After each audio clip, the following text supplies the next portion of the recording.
Under the twin suns of Oralis, Princess Cerelia once danced across gardens made of living crystal. She had a voice that carried like music and steps as light as the silver-winged birds that flew around the palace towers. Everyone admired her grace, but one sudden shuttle accident changed everything. Metal screamed, lights flared, and when the rescue teams pulled her from the wreckage, her legs no longer moved. Weeks turned to months. The palace healers tried every known treatment of their world, rare herbs that glowed blue in the dark, gentle streams of healing light, even the deep mind chants of the elder mystics. Nothing worked. Cerelia remained in a chair of floating glass, able to glide through the halls but unable to stand. The gardens she once loved looked far away, as if separated by an invisible wall. She could still smell the sweet crystal flowers, but she felt as if a piece of her had fallen into space and would never return. Cerelia's friends visited less often. At first they came every day, bringing music and small gifts. But over time their lives pulled them in different directions. Duties, travels, new dances she could not join. Each goodbye felt longer than the last. Even her closest companion, a young guard named Kale, spoke of distant assignments and left for long missions. She felt distant from everyone she cared about. One late evening, Cerelia sat near her window and watched the twin suns sink below the horizon. Their orange glow made the palace shine like molten glass. She remembered when she and Kale used to watch those same suns together and share quiet stories about the future. Now he was away on another mission, and the silence between them felt wider than the stars. "I wish I could talk to him," she whispered. "I wish I could tell him I'm still here." But she didn't know how. She had sent a few messages, but Kale's replies were short, polite, and full of duty reports. Perhaps he didn't know what to say. Perhaps he feared seeing her sadness. Cerelia turned the communicator off. A single tear slipped down her cheek. She hated feeling helpless. Days passed in quiet repetition. She read, studied, and watched the skies. Her heart felt heavy, as if she were adrift in endless space. She longed not only for Kyle, but for anyone who could understand the emptiness she carried. One morning, a soft knock sounded at her chamber door. Her mother, Queen Elira, entered with gentle eyes. "My daughter," the queen said, "the Galactic Council has offered help from a distant world called Earth. A human doctor is willing to try a new healing method." Cerelia shook her head. "Mother, we have tried everything. No healer can mend what is broken. This one is different," Elira replied. "His name is Dr. Lucas Warren. He believes in possibilities we have not imagined." Cerelia looked away. "I have lost hope." Her mother knelt beside her, touching her hand. "Hope can be quiet," she said softly. "Sometimes it waits for someone else to carry it until we are ready." Later that night, Cerelia thought about Kale again. She wondered if he still believed in her strength. Maybe she could send one more message, not about her pain, but about her desire to stand again. Her fingers hovered over the communicator, but fear stopped her. What if he no longer cared? What if her message brought only silence? Instead, she whispered into the starlit room, "I will wait. Maybe someone will find me first." The next day, a message arrived from the Galactic Council. Dr. Lucas Warren had accepted the request. He was already on his way, traveling across light years. A human from a small blue planet would soon stand in her palace, a stranger who believed she could walk again. Cerelia felt a flicker of something she had not felt in months, a small, warm spark deep inside. It was not full hope, not yet, but it was a start. She turned to the window where the twin suns rose once more, bathing the world in gold. For the first time in a long while, she whispered to the morning, Maybe this isn't the end of my story." Her heart ached for Kale, for the friends who had drifted away, for the life she had lost. Yet beneath the ache, a quiet voice reminded her of what humans often said: humanity finds a way. If a doctor from Earth could cross the stars for a stranger, perhaps there was still a path forward, for her legs, for her friendships, for her spirit. As the light filled her chamber, Cerelia held on to that fragile thread of hope. Somewhere beyond the sky, a human doctor was racing toward Oralis, and though she could not yet stand, she felt a tiny strength rising inside. As if the universe itself whispered, Dr. Lucas Warren sat in the quiet cabin of the starship Odyssey, watching streaks of light flash across the dark. To him, this trip felt like more than just another assignment. He had heard the story of Princess Cerelia, how her shuttle accident had taken her legs and how the healers of Oralis could not help. Lucas thought of his own sister back on Earth. Years ago, a terrible crash had nearly ended her life. Doctors had said she might never walk again. But with care, human science, and her own fierce spirit, she had learned to stand. That memory stayed in his heart as a promise. Impossible things could happen if people refused to give up. Still, the distance between stars felt heavy. Would an alien princess even trust a human doctor? He wondered if his methods would seem strange or even frightening. But he carried hope with him like a quiet flame. Humans had a saying he loved: "Where there is life, there is a way." Far away on Oralis, Princess Cerelia stared at the message that confirmed the doctor's journey. A human was coming across the galaxy for her. The thought was both strange and comforting. She floated through her crystal halls in her silent chair. Kale, her closest friend, remained gone on duty. Each day she waited for a message from him, but only the soft hum of palace walls answered. She longed to tell him about the human doctor, to hear his steady voice. Yet she feared his pity. One evening she sent a short note anyway. "A healer from Earth is coming. I do not know what will happen, but I wanted you to know." Hours later, a single reply arrived. "I believe in you, Princess. Never forget your strength." The words warmed her like sunlight after a storm. Though Kale was far away, his message reached her heart. Maybe distance did not always mean disconnection. Days later, the royal landing field glowed with blue lights as the Odyssey descended. Cerelia watched from her balcony. The ship's silver wings folded as it touched the ground. A tall figure stepped out wearing a plain gray suit and carrying a small case. Dr. Lucas Warren bowed respectfully. "Your Highness," he said in a calm voice, "thank you for allowing me to come." His words were simple, but his eyes held steady kindness.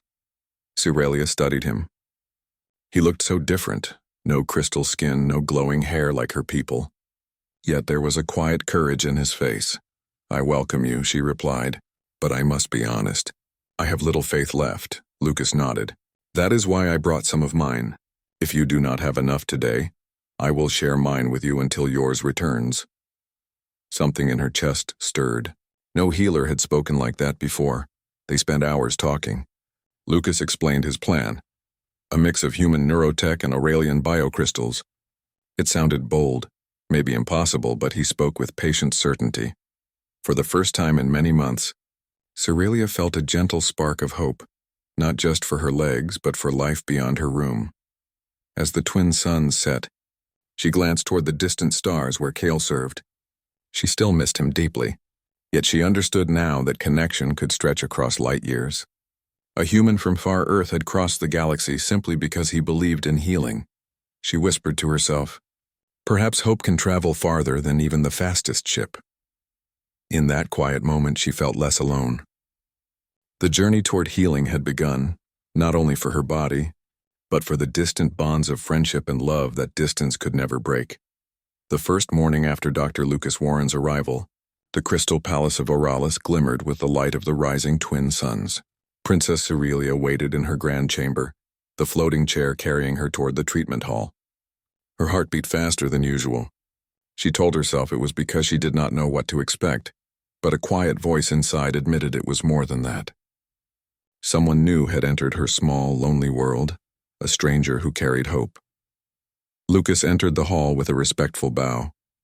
"Good morning, Princess Cerelia," he said, his voice warm but steady. He carried a small case filled with instruments she had never seen. Smooth silver rods, glowing blue screens, and a simple notebook filled with hand-drawn sketches. "You bring many tools," Cerelia observed. "Do you believe they can truly help?" "I believe we can try," Lucas replied. "Humans have a saying, we learn by doing, not by standing still." The words struck her. She had been standing still in spirit for months, waiting for someone else to change her life. Lucas explained his plan again in simple steps. He wanted to begin with gentle nerve stimulation, combining Aurelian healing crystals with a human method called neuropath therapy.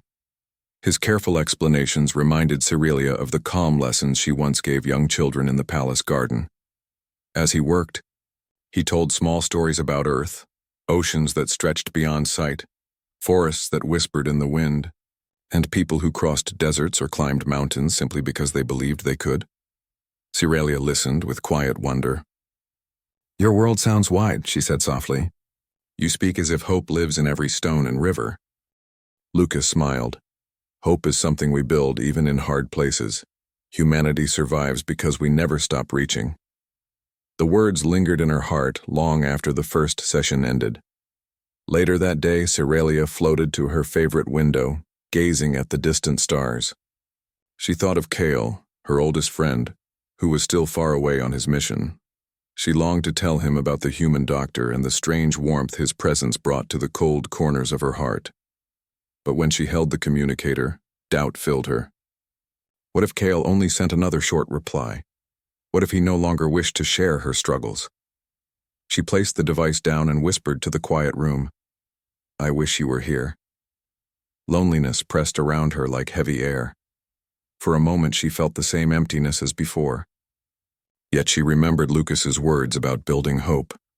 Maybe she did not need to wait for Kale's comfort to begin. The next morning, Lucas asked if she wished to try a stronger session. "Only if you feel ready," he said. Cyrelia hesitated, then nodded. "I want to try." The treatment sent a gentle vibration through her legs. At first there was only silence inside her body. Then, faint as a whisper, she sensed a tiny flicker, almost like the memory of movement. Her breath caught. "Did you feel something?" Lucas asked, eyes bright. I think so," she said, amazed. "It was small but real." "That is a start," he said with quiet pride. "Every great journey begins with a small step, even if we can't yet take it with our feet." For the first time in months, Cyrelia laughed, a soft sound like the ringing of crystal bells. That evening, she finally sent Kyle another message. "Today I felt something in my legs. A human doctor is helping me. I miss our talks. I hope you are safe." She did not know when he might answer, but sending the message felt like opening a door she had kept closed too long. As the twin suns dipped below the horizon, Cyrelia looked at the human doctor working carefully beside his instruments. She felt the distance between her and Kyle, and yet she also felt a new bridge forming, a bridge of shared courage and stubborn hope. Humanity had crossed the stars to reach her. Maybe she could cross the silent space between herself and the people she loved. The twin suns of Oralis rose like two golden lanterns, pouring light across the crystal towers of the royal palace. Princess Cyrelia sat in her floating chair, waiting for the human doctor to arrive for the day's session. She held a small communicator in her hands, the smooth surface glowing faintly, but she did not send a message. She only stared at it, thinking of Kyle, her oldest friend who was still on a distant mission among the stars. She missed him deeply. They had once shared every sunrise, every dream. Now she did not know how to speak to him. Each time she began to write, the words felt too heavy or too empty. She feared another short, polite reply. That fear made her feel even more alone. A soft knock at the door broke her thoughts. Dr. Lucas Warren stepped inside, carrying his simple gray case. "Good morning, Princess," he said with a calm smile. "Ready for another day?" "I suppose," she answered, "though I still wonder if any of this will work." Lucas set his case on the table and opened it carefully. "Wondering is natural," he said. "Humans often wonder if we can climb a mountain before we take the first step. But we climb anyway." His words had a quiet strength. Cyrelia studied him for a moment. He was unlike anyone she had met. No glowing skin, no crystal-like hair. Yet he carried a light inside that seemed stronger than the suns outside. They moved to the treatment hall. The air hummed as Lucas placed silver rods and small blue crystals around her legs. "We'll use gentle pulses again," he explained. "Your nerves need to remember they're still alive." As he worked, he told her more about Earth. He spoke of endless oceans that roared like wild animals, of forests so thick that sunlight touched the ground only in golden drops. He told her about humans who built cities on ice and sailed across storms just to see what lay beyond the horizon. "Why do humans take such risks?" she asked, curious. Because we believe there's always something worth finding, Lucas said, even when it seems impossible. The treatment began, soft vibrations running through her legs. At first she felt nothing. Then, like the faintest brush of a breeze, there was a flicker. Her breath caught. I felt something, she whispered. Lucas's eyes brightened. That's wonderful. The smallest spark can grow if we keep trying. For the first time in months, Cyrelia smiled without forcing it. A small laugh slipped out, like a crystal chime. Later that day, she returned to her room and sat by the wide window. The twin suns painted the sky with pink and silver. She picked up her communicator again. Her fingers hovered over the keys. This time, she began to type. Today I felt something in my legs. A human doctor is helping me. I miss our talks. I hope you are safe, Kyle. She read the words twice. They were simple, but they were real. She pressed send before fear could stop her. The message flew into space, across the distance between them. She did not know when Kale would reply. Maybe hours, maybe days. But sending, it felt like a breath of freedom, as if she had stepped through a door that had been locked too long. That evening, Lucas returned to check on her. How are you feeling? He asked. Tired, she said. But lighter. I finally sent a message to an old friend. That's good, he said with a gentle nod. Hope travels far, sometimes farther than light. Cyrelia looked out at the stars where Kale might be. She still missed him, but the emptiness felt different now, less like a cold void and more like an open path waiting to be crossed. Humanity had crossed the galaxy to help her heal. Maybe she too could cross the silence between her and the people she loved. The crystal palace of Oralis shimmered in soft morning light. Princess Cyrelia sat in her floating chair near the wide balcony, listening to the distant hum of the city. The twin suns were just rising, painting the sky with gold and pink. Beside her lay the small communicator. She had sent Kale a message the night before, telling him about the human doctor and the strange flicker she had felt in her legs. No reply had come yet. She told herself that space missions often made messages slow. Still, she kept glancing at the communicator, hoping it would light up with his name. Each time it stayed dark, a quiet ache settled deeper in her chest. Dr. Lucas Warren arrived with his usual gentle smile. Good morning, Princess, he said. Ready for another session? As ready as I can be, she replied. But I feel a little tired today. That's natural, he said, setting down his gray case. Healing takes energy. We'll go slow. He began to prepare the instruments, smooth silver rods, small blue crystals, and the strange human device that pulsed with soft light. As he worked, he looked up and asked, Did you sleep well? Not really, Cyrelia admitted. I kept thinking about someone far away, someone I miss. Lucas nodded. I know that feeling. When I was training on Mars Station, I missed my sister every day. The distance made it hard to talk, but I found that sending even the smallest message helped. It reminded me that we were still connected. I did send a message, Cyrelia said, but there is no answer yet.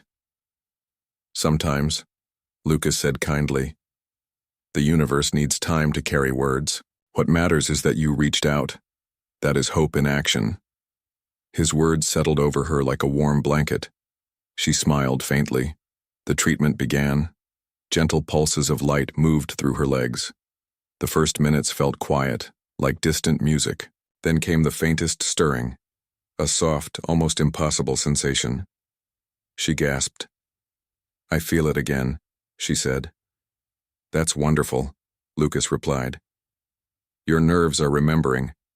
We'll keep going, one small step at a time. The session lasted longer than before. Lucas kept his voice calm and steady, sometimes sharing small stories of Earth to distract her from the effort. He described how humans built bridges across wild rivers and sent ships beyond their own sun. People say humans are restless, he told her with a grin. Maybe we are. But that restlessness helps us survive. We keep reaching for new horizons. Cyrelia listened, fascinated. Your people sound so determined. I have felt only stillness for so long. Maybe I have forgotten how to reach. You haven't forgotten, Lucas said gently. You're reaching now just by trying this. When the session ended, she was tired but strangely alive. A soft glow filled her heart, brighter than it had been in months. Later that afternoon, Cerelia moved to the garden. The air smelled of sweet crystal flowers. She remembered how she once danced here under the twin suns. Now she floated along the paths, touching the petals with her fingertips. A small chime sounded from her communicator. Her heart jumped. Kale's name shone on the screen. I am proud of you. His message read, I knew your spirit was strong. I miss our talks too. The stars feel closer when I think of you.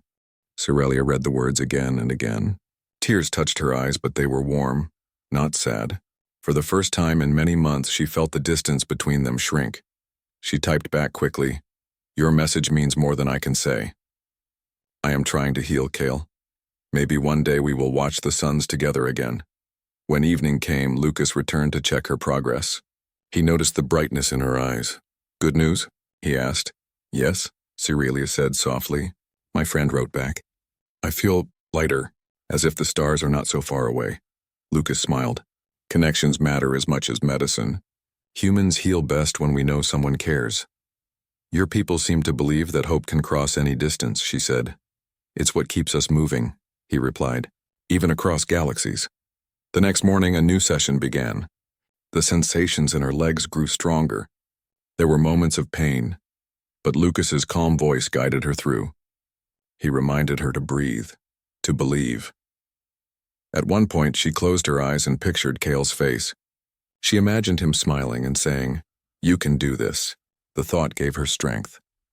When the session ended, Lucas carefully checked the readings. Your muscles are responding faster, he said. I think soon we can try standing with support. Cerelia's breath caught. Standing? Yes, Lucas said, his eyes bright. Not today, but soon. Your body remembers more than we expected. She felt a surge of hope so strong it almost frightened her. She had dreamed of standing again, but always woke to disappointment. Now, for the first time, it felt possible. That night, she wrote another message to Kale. Lucas thinks I might stand soon. I am afraid but also ready. Kale's reply came quickly. You are the bravest person I know. I will return as soon as I can. Until then, I am with you in every step you take. She read his words beneath the light of the twin moons and felt her heart steady. The distance between them no longer felt like an empty void. It felt like a bridge, one she could cross with patience and hope. Cerelia gazed out at the endless sky. A human doctor had traveled across the galaxy because he believed in healing. Her oldest friend still believed in her strength even from light years away. And deep inside, she believed in herself again. For the first time since the accident, she whispered into the quiet night, I will walk beneath the suns again. I will see Kyle and we will share this sky. The stars seemed to shine brighter as if they had heard her promise. In that moment, Cerelia felt not only the power of human determination, but the strength of a hope that could cross any distance and light any darkness. Morning sunlight spilled across the palace courtyard like melted gold. Princess Cerelia sat near the balcony rail, her floating chair humming softly beneath her.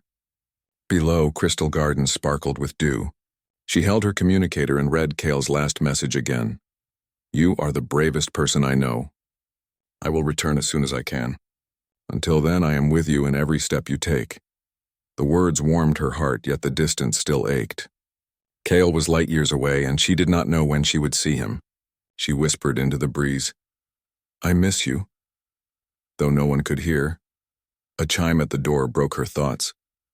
Dr. Lucas Warren entered, his gray case balanced under one arm and a hopeful smile on his face. Good morning, Princess, he said. Today we try something new. What kind of new? She asked, her voice half curious and half nervous. Standing, he answered simply. Cerelia's breath caught. Already? You're ready, he said gently. We'll use a support frame and light braces. I'll be here every moment. The treatment hall gleamed with soft blue lights. Lucas set up a tall support frame shaped like a silver arch. Beneath it, a narrow platform floated just above the floor. First we check your strength, he explained. Then we try weight on your legs very carefully. He helped her slide from the chair to the frame. Her legs trembled as the braces attached, sending tiny pulses of warmth. Lucas adjusted controls until a soft hum filled the air. Now hold the rails, he said. I'll guide you. Cerelia gripped the cool metal. Her heart pounded. Slowly, with Lucas's steady hands, she shifted her weight downward. For a long moment, nothing happened. Then, like a slow sunrise, she felt her feet press against the platform. I'm standing, she whispered. You are, Lucas said, his voice glowing with pride. Look at you, tears welled in her eyes. She hadn't felt the ground beneath her since the crash. The palace floor, cool and real, seemed to sing beneath her feet. She stood for only a minute, but it felt like an entire lifetime of hope. When she finally returned to her chair, her body ached, but her spirit soared. Thank you, she said, her voice trembling.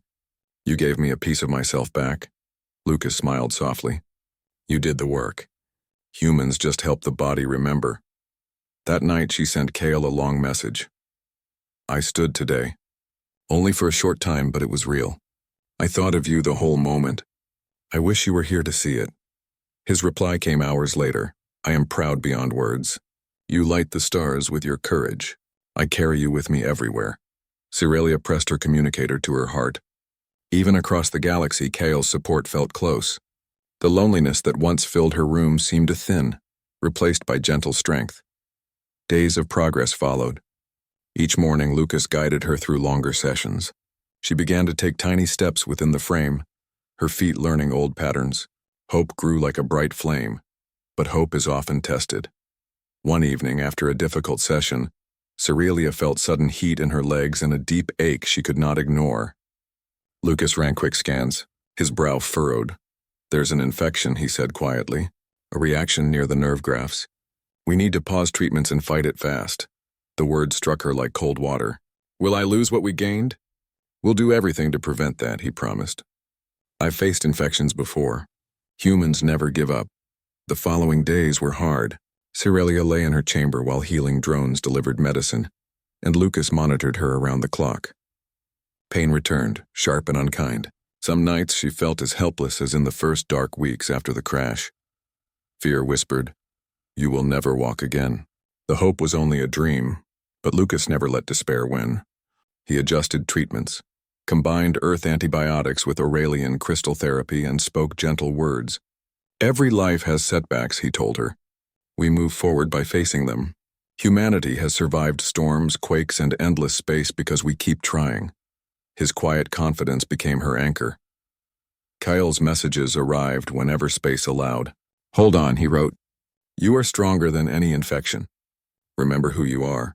His faith helped her fight. Each night she read his words aloud, imagining his steady voice beside her. Slowly, the fever faded. The pain eased. Lucas's scans showed healing tissue and stable nerves. You're winning, Lucas said with a relieved smile. Soon we can resume therapy. A wave of gratitude washed over her. You never doubted, she said. Doubt visits everyone, he admitted. But humans carry hope like a tool. We use it to build the impossible. When the next standing session finally came, Cerelia felt both nervous and eager. Lucas helped her back to the frame. She gripped the rails, heart racing. Slowly she rose. Her legs trembled but held. Then one step, then another. The hall filled with quiet music from the crystal walls, as if the palace itself celebrated. Tears blurred her vision, but she kept walking. Lucas stood close, ready to catch her. That's it, he said softly. One step at a time. You're proving that distance, pain, and fear can't stop a determined spirit. Cerelia smiled through her tears. I am walking, she whispered, amazed. That night she wrote to Kale. I walked today. Only a few steps, but each one felt like a star lighting the sky. Your faith carried me. His reply arrived quickly. I never doubted you. I wish I could have seen it, but I felt it across the stars. Cerelia looked out her window at the endless night. The galaxy no longer felt vast and cold. It felt alive with connections. Lucas's steady courage, Kale's distant love, her own reborn strength. She whispered to the twin moons. Humanity finds a way. And so will I. The words echoed in her heart, a promise that even in setbacks, hope remains stronger than the dark. The twin suns rose over Oralis, casting golden light over the palace gardens. Princess Cerelia sat in her floating chair, staring at the soft crystal petals below. Today felt different. Today was the day she would try something she had dreamed of for months, walking even if only with support. Her thoughts drifted to Kyle, still far away on his mission. She longed to share this moment with him, to hear his voice cheering her on, but distance stretched between them like the vast emptiness of space. She felt sad and unsure how to reconnect fully, yet deep inside a spark of hope had begun to grow. A gentle knock at the door announced Dr. Lucas Warren. "Good morning, Princess," he said, his calm smile steadying her nerves. "Are you ready?" "I think so," she replied. Her hands trembled slightly as she held the support frame. Lucas set up the equipment with careful precision. The silver frame shimmered softly in the sunlight, and the soft hum of his devices filled the air. "Today," he said, "we take the first true steps. It will be slow. We will go together, one movement at a time." Cerelia nodded, her chest tightened with nervous excitement. She had felt small vibrations in her legs before, but standing on her own had always seemed impossible. Now, Lucas was here, a human who had crossed the stars to bring her hope. She carefully slid from her chair into the support frame.